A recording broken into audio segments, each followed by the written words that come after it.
Gure Gaurachandraya Radhikaya Tale Krishnaya Krishna Bhaktaya Tadbhaktaya Namo Namaha. Shri Krishna Chaitanya Prabhu Nityananda Shri Advaita Gadadhar Shivasati Gaur Bhakta Vrinda.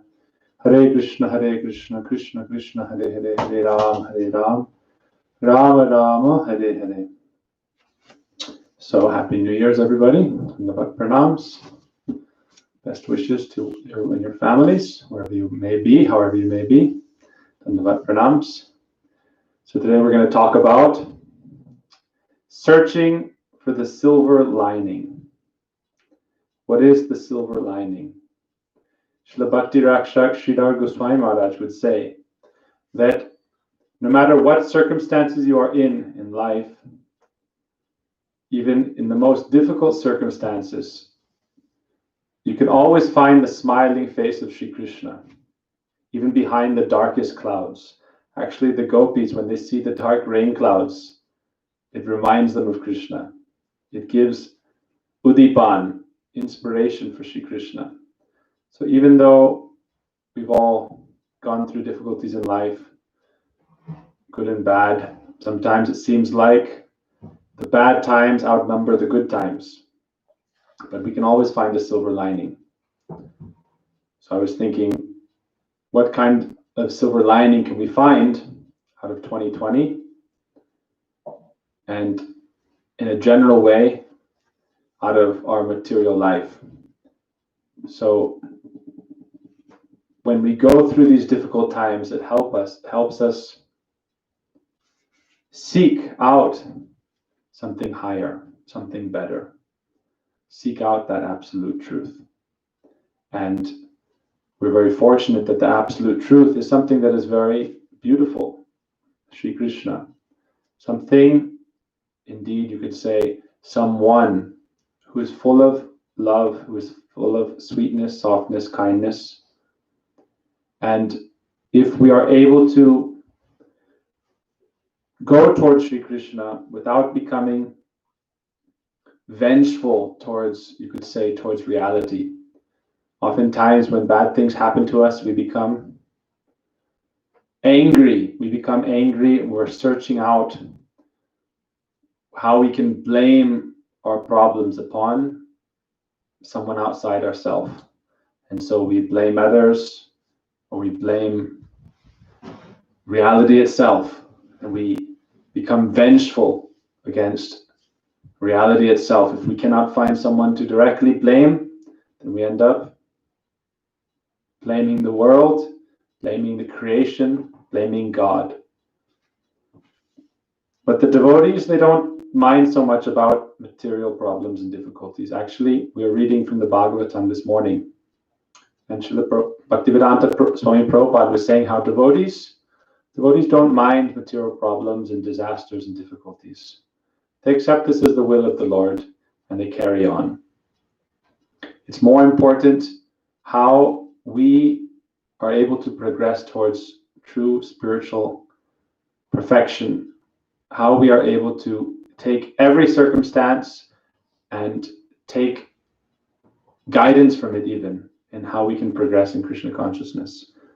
The Srimad Bhagavatam talks about so many kinds of Shiksha Gurus, so many kinds of teachers that we can learn from, even in adverse circumstances. They can still guide us and help us. And there's so many examples of that in the Srimad Bhagavatam.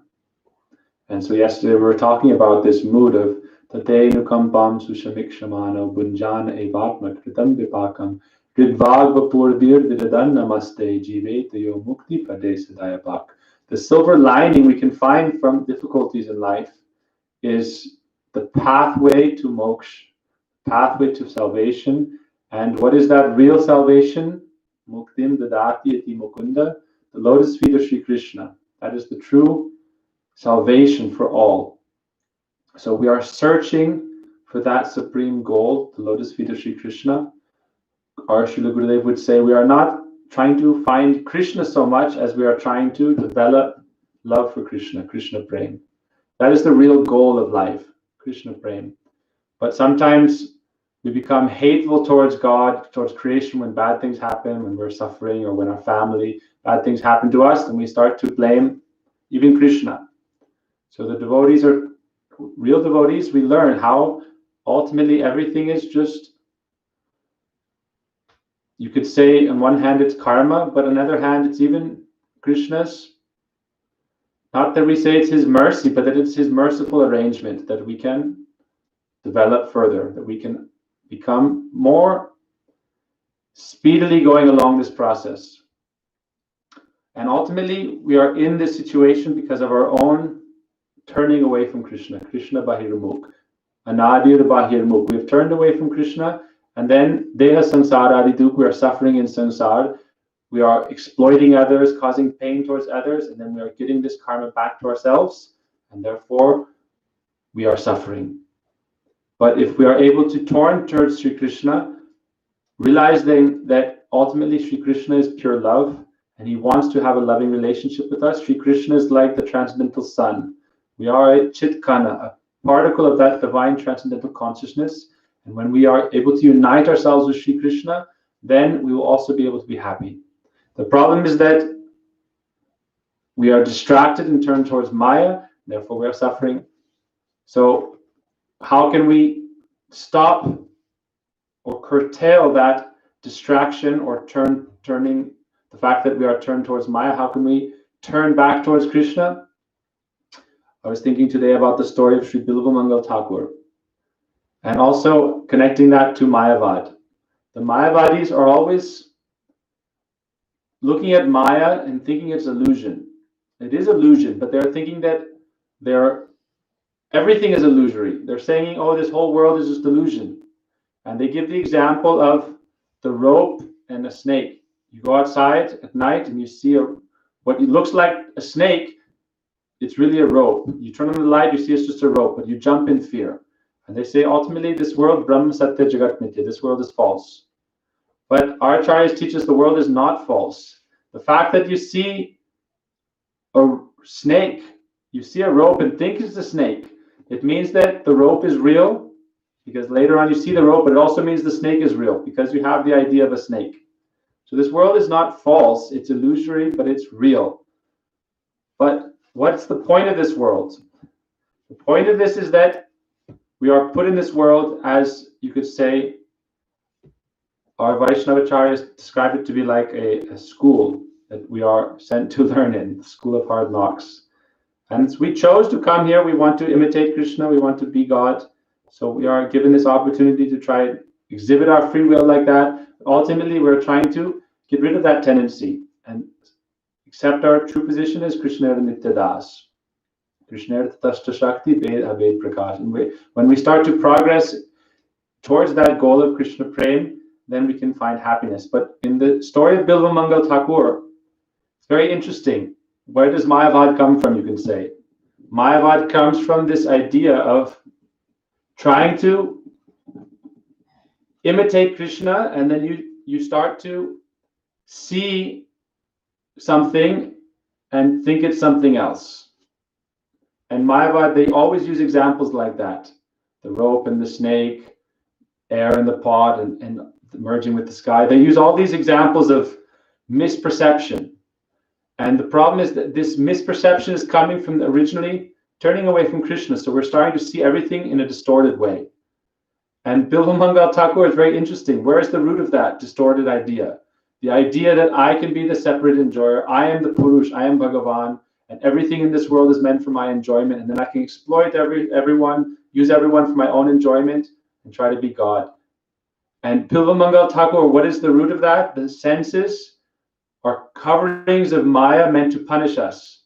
And through these senses, even if we have a very nice position in life, we're always striving for something else, for something more. We're chasing a mirage in the desert, trying to enjoy in this world.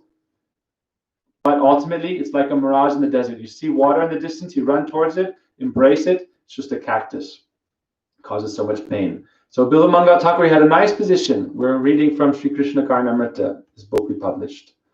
And it's the story of Bilvamangal Thakur, and then all the beautiful verses he wrote, glorifying Sri Krishna and the gopis, and showing that what does it take to get to that goal of Sri Krishna. In Bilvamangal Thakur, he was going on the pathway to try to find Sri Krishna. And there's so many obstacles that came in front of him because of his senses, his attachment to his senses. And Bilvamangal Thakur, it's very interesting in the story how he overcame these obstacles. That's why we'll discuss it a little bit.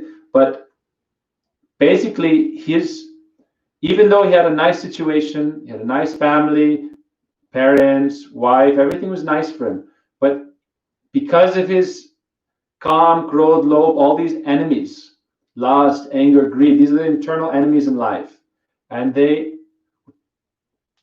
grabbing you, it's described by Raghunath Das Goswami, these enemies, the internal enemies, lust, anger, greed, illusion, madness, they're like dacoits. And on the road of life, they attack us and choke us with the noose of our asat chesta, material endeavors.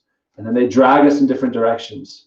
So Srila Bilvamangal Thakur, the dacoit of lust, anger, greed, all these things, especially lust, was pulling him towards Chintamani, the very object of material enjoyment, the form of the beautiful woman,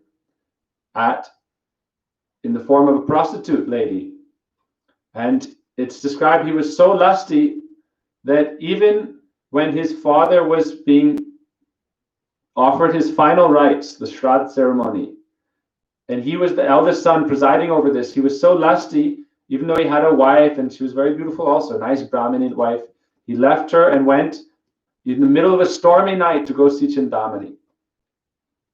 And when he was crossing the river, when you become so clouded by material sense desire, then you start to have this distorted perception, this Mayavad. This Mayavad is the epitome of illusion. Mayavad is the theory of illusion. And they project upon this philosophy all of their own misunderstandings about reality. And because they're seeing everything in an illusory way. And you can see Bilvamangal Thakur, he was crossing the river and he was so eager to enjoy his senses. Mayavad, what do they want? They just want to enjoy the ultimate enjoyment. Oh, I will be God. I am God. I can enjoy like God. And I can negate everything else, negate all suffering, negate samsara. We're not trying to negate anything. We have to accept it. Radical acceptance. Sri Krishna and this whole world, everything is real. And we are here and we have to learn and progress, accepting it as it is and surrendering to Sri Krishna. Sri Krishna is the complete reality. We talked about it yesterday. Om Purnamada Purnam. This world also has substance, but our attachment to the body, our attachment to Maya, this is what is illusory. So Bilvamangal Thakur, when he was crossing, there's a raging river, and he was trying to cross it, and he jumped onto something that he thought was a log of wood, thinking it can help me get across the river to enjoy my senses, to go see Chintamani. And then he got across the river. Then when he came up to the wall of the beautiful mansion where Chintamani, the famous courtesan, was living, and it was raining, and he was trying to cross over the wall. So he thought he saw some nice strong vine, and he climbed over it, a nice thick rope, and he got to the other side. And then he went and met Chintamani, and what was so helpful for him? Satyam bruyat priyam bruyat. People don't like to hear unpleasant truths. But unpleasant truth is sometimes the only thing that can be of enough value, enough potency, you could say, enough potency to wake us up out of our illusion. It's like when someone is flatlining, then in the ambulance, they'll give you, what do they call it? Electroshock. And it can wake you up. So sometimes the words of a sadhu are harsh, but yet they can wake you up from Maya, so this is very beneficial. So there's a famous story of Chintamani, the prostitute. She spoke to him. She was actually a great devotee. That's why it's not so much what you do externally that's important as much as what is your mood. She was a great devotee of Krishna. She was always praying to Krishna, worshiping Krishna, thinking, alas, I'm involved in this bodily business, but Krishna, please protect me and take me out of this Maya one day. And so she chastised Bilvamangal, said, oh, Bilvamangal, you fool. If you had even one speck of the attraction towards me, one speck of the attraction you have towards me, if you had one speck of that towards Krishna, you would get liberation. You would get moksha. Oh, foolish Brahmin. You are supposed to be a Brahmin searching after Parabrahman, and yet you're only looking for my flesh. You're only looking towards my flesh, towards Maya. You're a Mayavadi. Only looking at this Maya. and you want to create everything around this Maya to enjoy it. The idea of Mayavad, I want to enjoy all of Maya. It's all me. I am everything. I am God. This is the Purush mentality. I want to enjoy everything. And so Chintamani was his real guru. And when he wrote this Krishna Karnamrita, Bilva Mangal Thakur first glorified Chintamani, saying, Chintamani, Jai Shri. Oh Chintamani, you are my first guru. I offer you my respects. She was his guru. This was his vision afterwards. What brought him to that intelligence? We'll talk about that in a little bit. But he respected that Chintamani lady, that prostitute lady, as his guru. You are my teacher. You are my guru. Dandavat pranam to you first. She woke him up out of this illusory attachment. But how did she wake him up? Satyam bruyat, apriyam bruyat. Sometimes you have to speak the truth, even if it is unpalatable. We often like to hear the truth, to speak about things, think, oh, that truth that affirms my biases. People say, www.iamright.com. Go to Google and search what, and you can find an opinion that validates your own idea about the truth. And that truth you like, but any truth that goes against your biases, you don't like that truth. Instead, you're going to attack it and say that's fake news. But the real guru is very merciful that they will speak the truth even if it isn't palatable to us. In the beginning of spiritual life, you need some neem. Then you can get sweet rice. The beginning of the meal, you get neem or karela. In the Indian system of cooking, when you give a feast to someone, first you give something bitter. And the best medicine is bitter medicine, haritaki, amla. All the bitter medicines are very healthy for you. They're called the mother of all Ayurveda.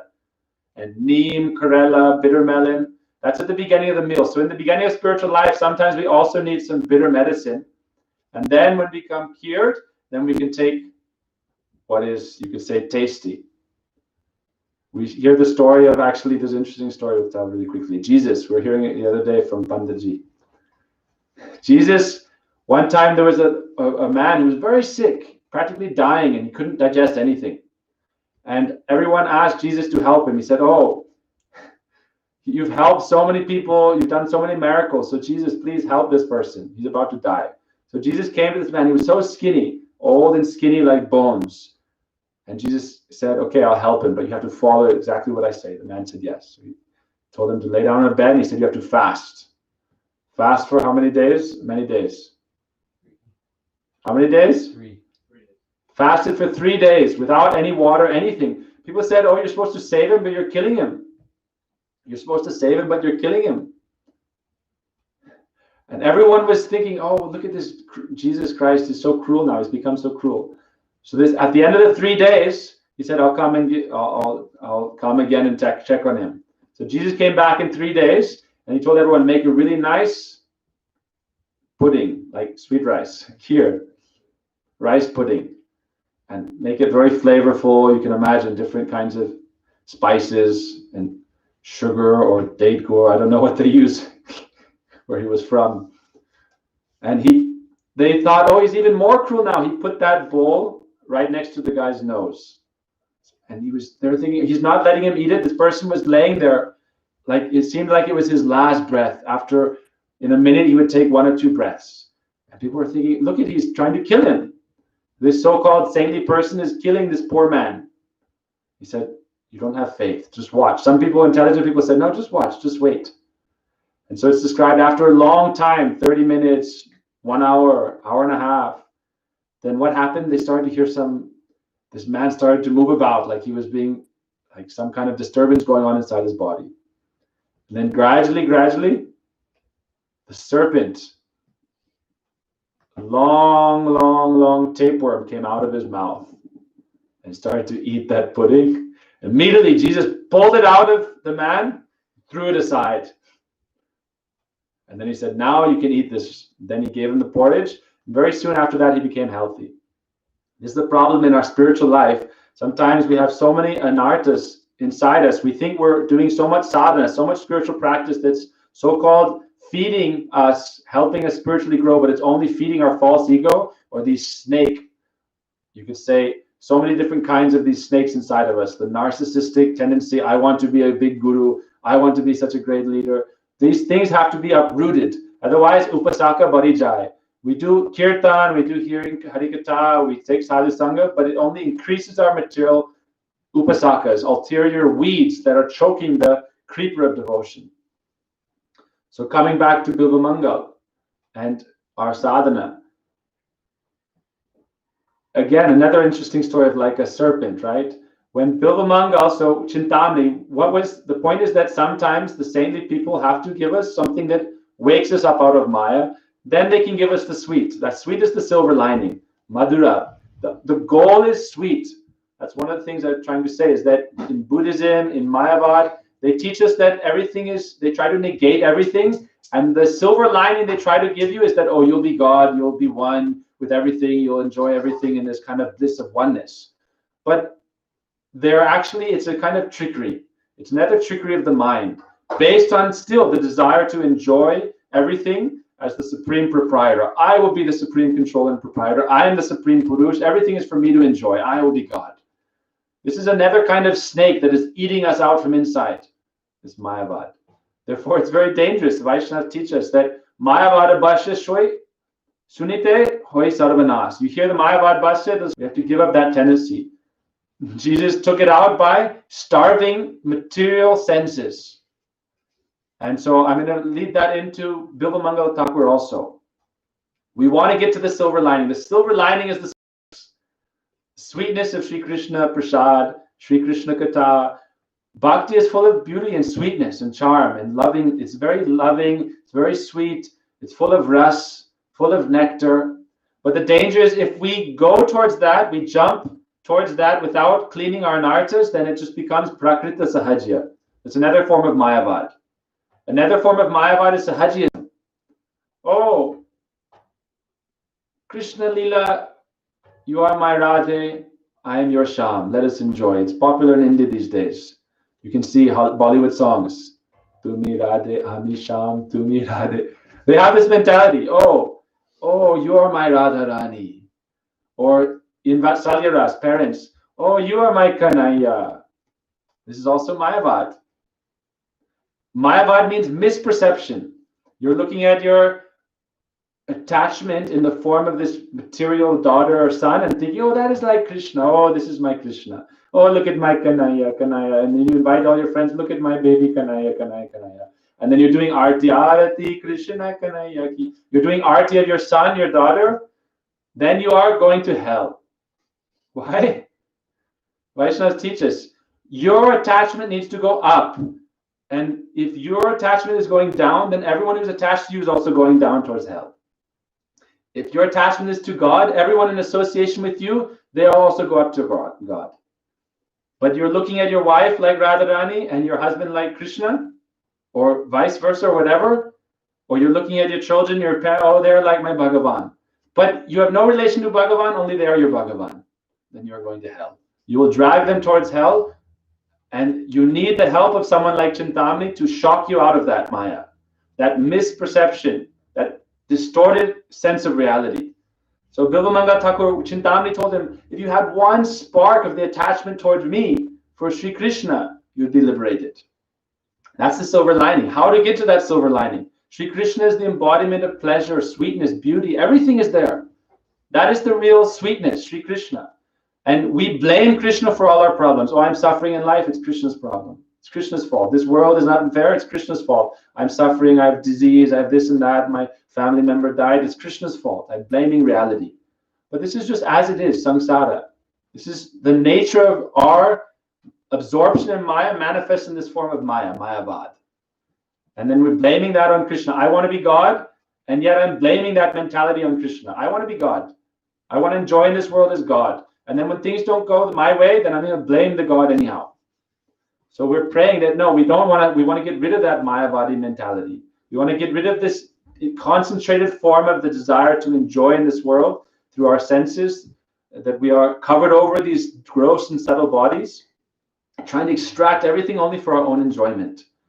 Divorce from our true reality. It's the first mistake, the first anartha swarup brahm, forgotten identity, and then absorption, asat trishna, in thirst for material life. So we have to starve that mentality in order to get to the goal of life, the goal of spiritual life. We have to starve that Asat Trishna. And Bilva Mangal Thakur is the example of starving that. And we'll hear how he did that very shortly. First, Chintamani. Chintamani told him, oh, how did you get here? Oh, I crossed the river on a log of wood. Let's go and look, she said. They went and saw it was a dead body. He was so absorbed in his object of sense enjoyment that he would take any means to get towards it, even though it was like a corpse. And he left his father, who was dead, to go also to enjoy, instead of performing the ceremony for his father, and he jumped into a dead body and floated across it. It's described that that's what we are like in Maya, this material body. We're floating on this dead material body, trying to enjoy the goal at the end. We think the goal is whatever we think it is. It's not necessarily a beautiful woman, great job, great career, opulence, name and fame, dhan, jan, kalatra, great scholarly qualities that everyone's respecting you, pratishta, prestige, all these things. We're taking this dead material body, and with our material sense desires propelling us, we're trying to get towards this so-called mirage of material happiness in many different forms, like Bilva Mangal trying to get to Chintamani. And instead of, we think, oh, it's very nice, but it's just like a dead body. This is the idea, distorted reality. This is Mayavad, that, oh, Mayavad is, they say, you see a rope, you think it's a snake. And then we see the other side, oh, you see what is really like a snake, and you think it's a rope. That's the next step. How did he get over the wall to see Chintamani? Chintamani said, oh, why would I leave a rope along the wall? She asked him, how did you get over the tall wall in the storm? He said, oh, there was a rope there. She said, you think I leave a rope on my wall so men like you can climb over and see me? It's not a rope. So they went and saw it. It was a snake coiled around some wall or some tree branch there, and it was hanging down. He had used that snake to climb up over the wall. And so he climbed up over that wall and then fallen over. And when he was falling over the wall, he crashed on the other side, and it alerted Chintamani, and she came outside and met him. He had been going to see her for many, many months, maybe even years. But this strong moment was used to wake him up out of his illusion, wake him up out of his Maya. Chintamani said, look how much attachment you have to this dead, gross body. This body is just made of pus, stool, urine, flesh. Anything that comes out of the body, foul. Oh, it's very nice when you're feeding the body, when you're enjoying the body, touching the body, but you scratch under the surface and it's very foul. Mucus, pus, blood, urine, stool. Rukmini told in the Bhagavatam, there's a verse by Rukmini, she said, what kind of foolish woman would marry a man who's just a bag of pus, urine, blood, and stool? Instead, you go to Sri Krishna, who is the embodiment of bliss. Rejecting Sri Krishna's lotus feet, you're looking into Maya. And for men, I can't read it from there. Harishchandra. You want to hear that? And for men, oh, you're looking to enjoy women, thinking, oh, this is so wonderful. Sankaracharya said, again and again, remember, what is this? You think it's very attractive, very nice? Again and again, remind yourself, what is the reality? You scratch beneath the surface. It's a horror story, like a horror movie, In the beginning, outside horror movies is very interesting. Horror movies usually about a romantic situation, and then the guy who comes in with the chainsaw, just cut underneath the surface, and it's a horror show. And that's samsara. It looks very nice outside, but it quickly turns into a horror story. Sri Krishna is the opposite. You go towards Krishna in the beginning a little bitter, in the end everything is sweetness. In the beginning, have your neem, have your bitter melon. At the end, the sweet rice is eternal. In the material life, you want to eat the sweet thing first, but then at the end, it's only bitter melon, only karela, only neem. Instead, it's better, a little bit of medicine in the beginning, then everything is amrita. Shikshastakam, same thing. Cheto darpana marjanam. First, you have to clean your heart. Then, bhava mahadavagni nirvapanam. Then the forest fire of suffering has to be extinguished. Then, Shreya Kaidava Chandrika Vitaranam Vidyavada Jivanam Anandam Mudivaranam Pratipadam Purnamrita Swadam Sarvatma Snapanam Param Vijayate Sri Krishna Sankirtan. At the end, everything is blissful. So Bilva Mangal took this lesson from Chintamani. He thought, I will go to Vrindavan. I will search out that Sri Krishna. Now I will go to Vrindavan. And he left immediately. He didn't even go home. He said, oh, Chintamani, thank you. You are my guru. Now I'm leaving Maya. I'm leaving everything. I've gotten this reality shock. Reality bite. Now I'm going to go towards Sri Krishna's lotus feet. He left towards Vrindavan, but what was the problem? He still didn't.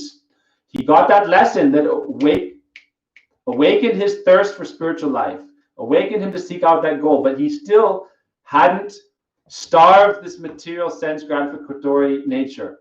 So when he was going along the pathway, again he came into a problem. First he met his guru, Shomagiri. But then, without taking a long time in Sadhu Sangha, he left Shomagiri and then he went towards Vrindavan alone again, without Sadhu Sangha protecting him. Without that fence of Sadhu Sangha protecting him, he went on his own to Vrindavan and he went to a well to take water and he saw a very beautiful form of a woman, meaning a very beautiful lady was lifting up water from the well, very young bride. And he went to ask her, "Oh, mother, please." You see, "Oh, Mataji." It's very easy to say, "Oh, Mataji, Mataji, Mataji." But in the heart, we don't think Mataji, Mataji, Mataji. Mataji is only in our words. It can be some reminder, but still, that snake-like desire, that snake-like lustful mentality is not so easy to vanquish.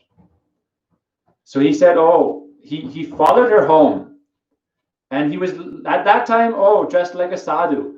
Ravan also dressed like a sadhu. Don't think just because someone is dressed in saffron, it means they're a great, free of sense desire, or they're a great personality. It's not so easy to put on an outfit and become pure. You put on an outfit and become saintly.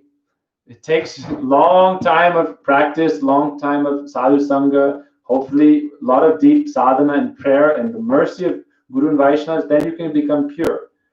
So this Prabhumangal Thakur, in the form of a sadhu, dressed like a sadhu, he went to the house of this lady, knocked on the door, Bhiksham Dehi, give me alms. Oh, Bhiksham Dehi, like Ravan came to Sita, Bhiksham Dehi, oh Sita. He wanted to enjoy Sita, not serve Ram. So he tried to kidnap Sita. It's said that Ravan is the first Mayavadi.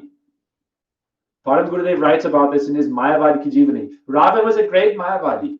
That's why I'm tying it into this idea of trying to enjoy Maya. Then you are Mayavadi. This Mayavadi tendency is in your heart. Ravan, instead of trying to serve Sita, he wanted to kidnap Sita and enjoy her as his own doll. And so he took on the form of a so-called Guru Sadhu. Oh, and this is a great opportunity to steal Sita and enjoy her for myself. Said, oh, beware of Sadhu Sabdan, beware. It's very easy to put on a good show, but inside only kapata, only hypocrisy and cheating. It's very easy. There's so many stories about this. I won't take too much time. There's so many stories about bogus so-called gurus who are only cheating people and talking a big talk, but inside maintaining so many illicit habits. So Bimalmangal Thakur, this lady, he was very attracted to her, and he asked for alms, but he was sincere. He had been woken up by his Shiksha Guru Chintamani, and so he was sincere, and he realized his deficiency. Oh, I'm lusting after this other man's wife. She is like my mother, and I'm lusting after her. So the husband first came to the door, and he said, "Oh, sadhu," and he very respectfully, Gurudev would say, sometimes I like grihastas more than so-called tyagis who are actually committing so many kind of wrong deeds. Better are the grihastas. You see, the grihastas naturally have respect. They respect sadhus. The husband respected this sadhu. Oh, how can I help you? He said, oh, please call your wife. Very innocently, he said, oh, please, Patni, please come to the door. She came. But at that moment, Bimalmangal thought, what am I doing? And he began to feel this. This is really how we know we're progressing in spiritual life, is when we get this kind of bitterness. It's described, this is like the fruit of Katyani Vrat. Katyani Vrat, Vaishnavas say, this makes you naked. All your desires, all your anarthas, everything should be naked. And you should see it in stark reality in front of you, and then you should be distasteful towards it and want to get rid of it. You have to have this desire, oh, let me get rid of it. Let me free myself of it. Then you can free yourself. If you don't want to free yourself, we were talking yesterday about Maya. You're clinging on, but you don't want to give up. So how are you going to give it up? You're attached to it. You're holding on so tightly. We're hearing from the Vaishnavas. Nowadays, people like their cars more than their family members. Vaishnavas are saying, oh, you have to very nicely worship your car. Oh, give your car a wash. Give your dog a bath. Give your car waxing. Oh, full liability, full coverage. We have more insurance on our car than we do on our own life. We don't get life insurance, but we get full coverage for our cars. So attached. So we're holding on. How are we going to give it up? But when we develop some of this mood of, oh, alas, alas, this is the sign that we're progressing in our life. Alas. And Bhaktivinoda Thakur sings, prayer Vigyapti. Oh, Amara Jivana Sada Paperata Nahi Ko Punya Dalesh. Oh, look at how horrible and wretched I am. Look how wretched I am. Parara Udveg. Oh, someone else is suffering and I'm clapping. My neighbor is getting a promotion. I'm feeling jealous and envious, and I'm thinking, how can I defeat him? How can I one up him? He gets a nice car, he gets a BMW, I get a Mercedes. He gets a Ferrari, I get a Lamborghini.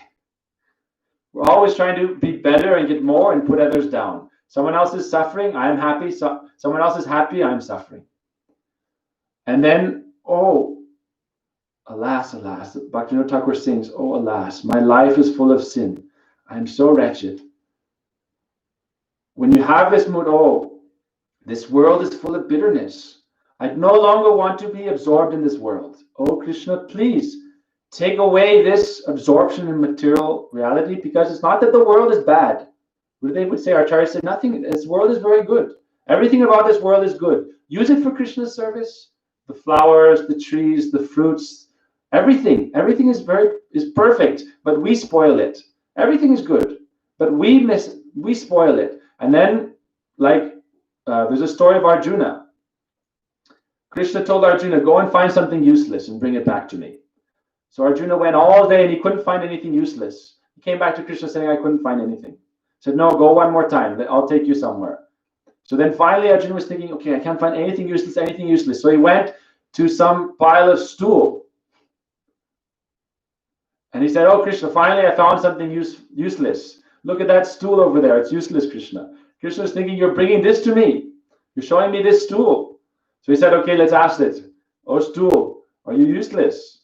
And the stool began to chastise Arjuna. Oh, you're calling me useless? You're useless. At least stool can be used for something. But you're creating me. Anything you take in, you turn into stool. Anything you eat, oh, very nice. Before, what was I? I was very nice rasgullas. I was very nice sweets, ladus, kachori, samosa. You ate me and you turned me into stool. So you're useless. And Arjuna was head down. He got this unpleasant truth from an unpleasant source. And then Arjuna said, oh, Krishna, thank you for this lesson. So everything in this world is good. Even, that's why we say cow dung or worm stool. We say a worm in stool.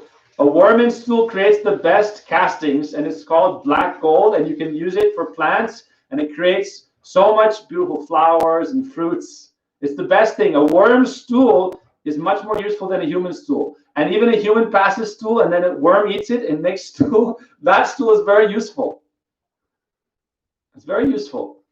I know, because growing up we had like 40 bins, and we would I was actually, even when it was snowing, sometimes I would feed the worms, water the worms, and then bring them our cow, because we had many cows and horses, about 15 horses and cows, and we would collect all the cow manure, all the cow stool. It was very useful. We'd collect it all, and they would bring it up and give it to the worm bins. The worms would eat it and make this very rich black castings, and then you could even sell it. You could sell it for like $50 a pound. And it was very valuable. It's called black gold. How valuable it is. But look at me. I'm just using everything. I'm only consuming everything, taking, and giving up. Everything is giving up bad things in return. I'm taking from Krishna. I'm taking from this world, from my mother, this world. Everything is very nice. But instead of offering it to Krishna, I'm trying to enjoy it myself. And then I'm throwing away only garbage for others to clean up. So that's why Bilamangal Thakur, he prayed, he was feeling some sense of regret and bitterness that, I'm so attached to this Maya. I'm so attached. Again and again, I try to turn away, and again I grab it. Again and again, I'm trying to go towards Krishna. I'm trying to go towards that beautiful, sweet, loving reality the beautiful. Shri Krishna is beautiful. Everything about Krishna is beautiful. Everything about Krishna is sweet. When he Krishna is trying to call us all by playing his beautiful flute. Come and join my Ras Leela. Come and join my transcendental pastimes. And yet, as we're going towards Krishna, again and again, we're running towards Maya. So Bilvamangal Thakur said, oh, dear lady, please, I'm begging you one bhiksha, one alms. I want that thing that will stop my absorption in Maya. That's what he prayed for. Internally, he asked for something, said, whatever I'm praying for now, I want you to give me something that's going to rip out my attachment and absorption towards enjoying Maya. Not that Maya is bad, but this sense that I am the Purush trying to enjoy everything, this has to be uprooted. So he said, please give me your 2 hairpins. It's very difficult to, we need some aid, some help that can make like a wall between us and Maya. That's Sadhu Sangha. Sadhu Sanghas they let you be so busy in Radha Kunj. There's no time for anything. From 4 a.m. to 10 p.m. Kirtan, Harikatav, 10 artis, Parikrama, Seva, Prasad Seva, cooking, cleaning, Harinam, non-stop. And then at the end, oh, you just put your head down, wake up, again, Mangal Arti. People say, why are so many artis? Why so many programs? You need a wall between yourself and Maya. You don't put a wall between yourself and Maya, then you're going to bound to go towards it because the jiva is very weak. We're very weak by nature. We have been absorbed in this material existence for so long, for so many millions of lifetimes, that as soon as we get a little bit of a, we become in contact with the object of the senses, through the eyes, through the ears, through the sense of smell, taste, and we run towards it. Prahlad Maharaj talks about this. All the senses are pulling us in so many directions. It's described that we are like, the Upanishads say, we are sitting on the chariot of the body. The body is our chariot, that we are a vehicle moving in life. And the senses are horses, but they're all running in different directions, and we're therefore like afraid because all these horses are running in different directions and we're being pulled along, all trying to get us to enjoy in different directions. So Bilvamangal Thakur prayed to this lady, give me your hairpins. She gave him his hairpins. Immediately, he plucked out his eyes. He plucked out his eyes. And he began to bleed profusely. And the lady and husband, you can imagine how much they were in shock. Oh, this sadhu, what is he doing? And without listening to anything, he left. He continued on towards Vrindavan.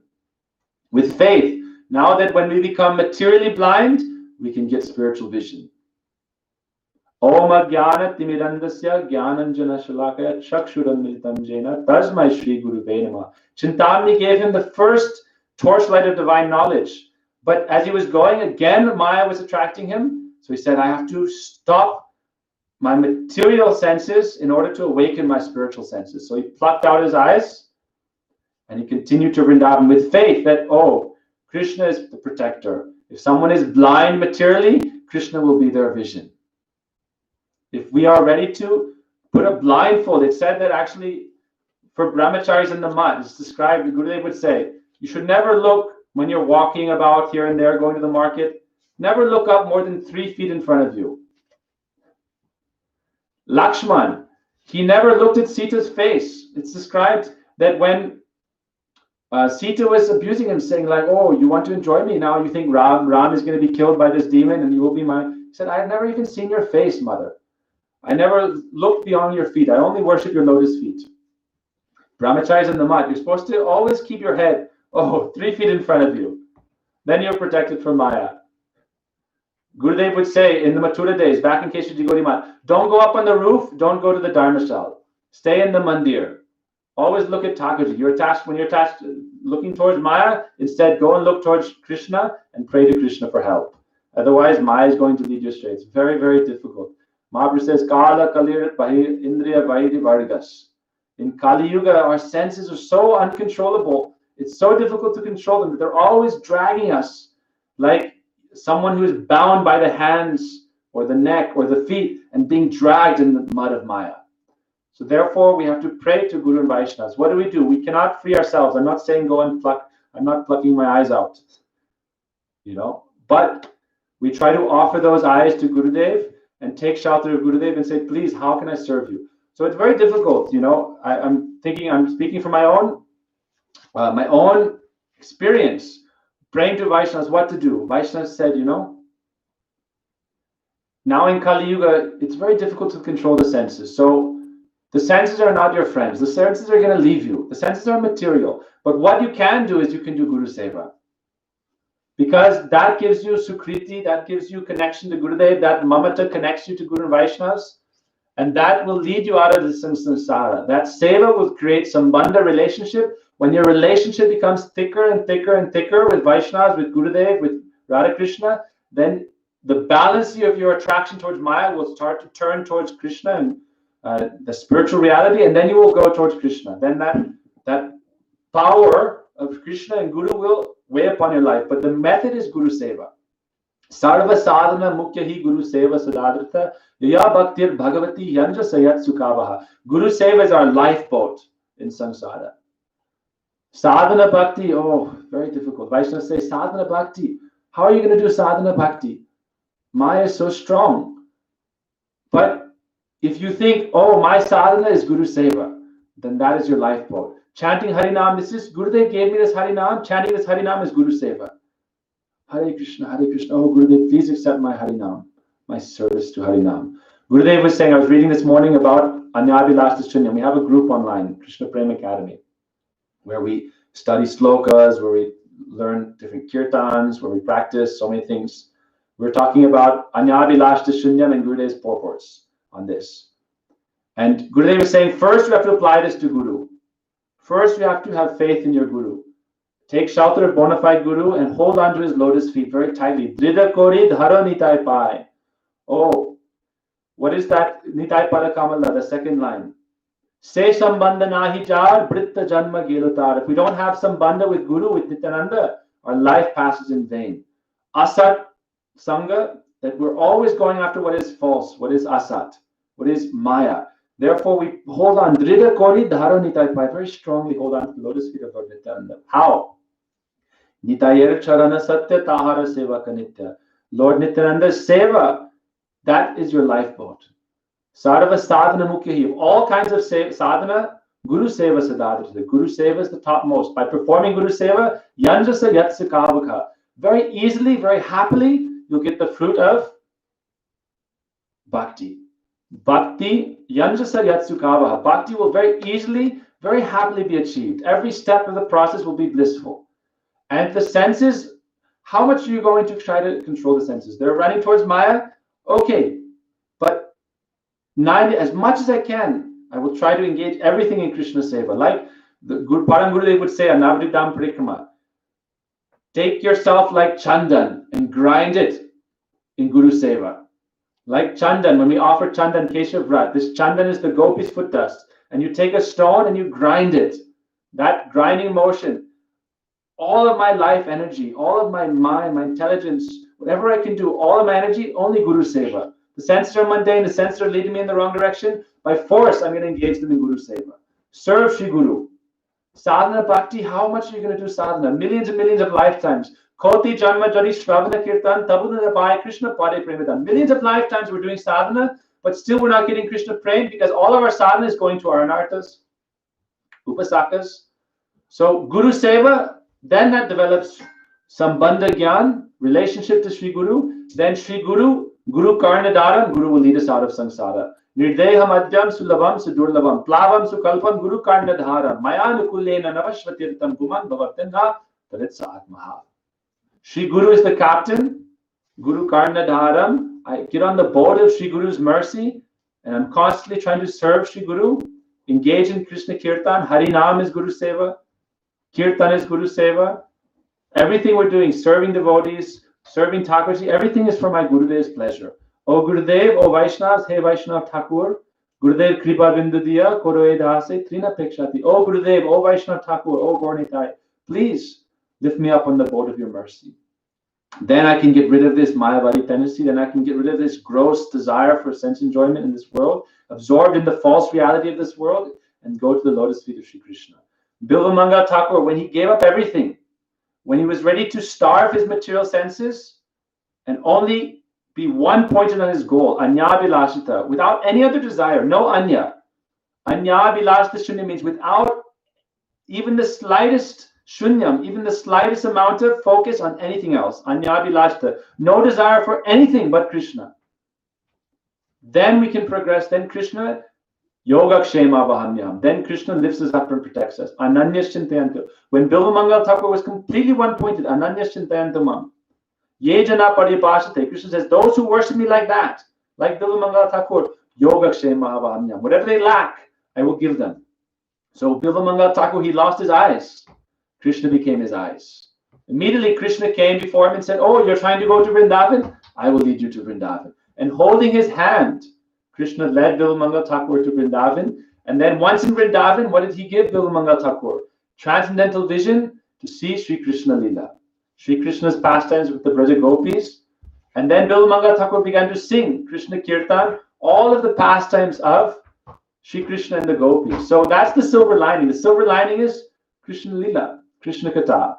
This is the medicine that can save us from samsara. And the fruit of Guru Seva is absorption in Krishna Katha. The fruit of Krishna Seva, Guru Seva, is constant absorption in Krishna Katha. Nirantar, like a stream of honey, always absorbed in this Krishna Katha. Krishna or Kirtana, Gana, Nartana, Paro, the Goswamis. They had no time for Maya because Krishna, Kirtana, Gana, Nartana, they were always dancing and singing in ecstasy of Krishna's holy names and Krishna's pastimes. So Bilvamangal Thakur, when he took out his material vision, he got rid of his material receptacles, material senses that enable him to enjoy and interact with this world through the object of sight, through the sense of sight.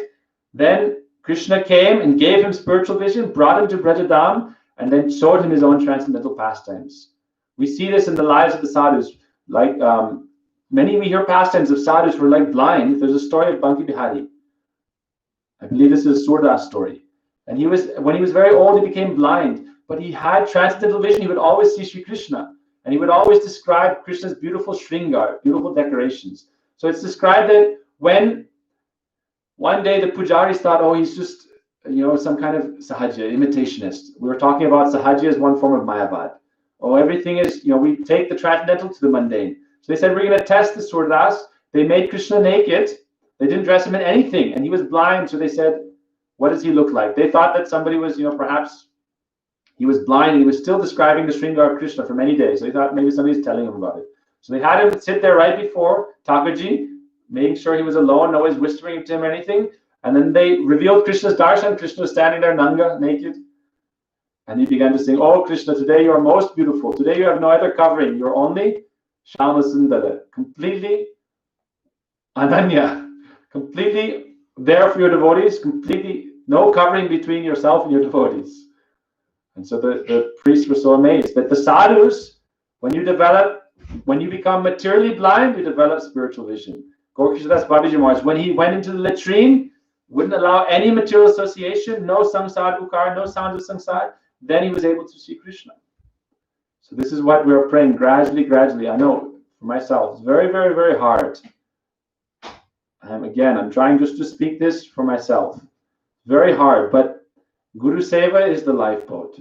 By Guru Seva, Sadhana Bhakti is also Guru Seva. By this Guru Seva, then we develop this Sambandha Gyan, real relationship, real mamata for Vaishnavas, for Guru Seva, for everything related to Vaishnavas. The temple is Sri Guru's temple. Therefore, I will serve the temple.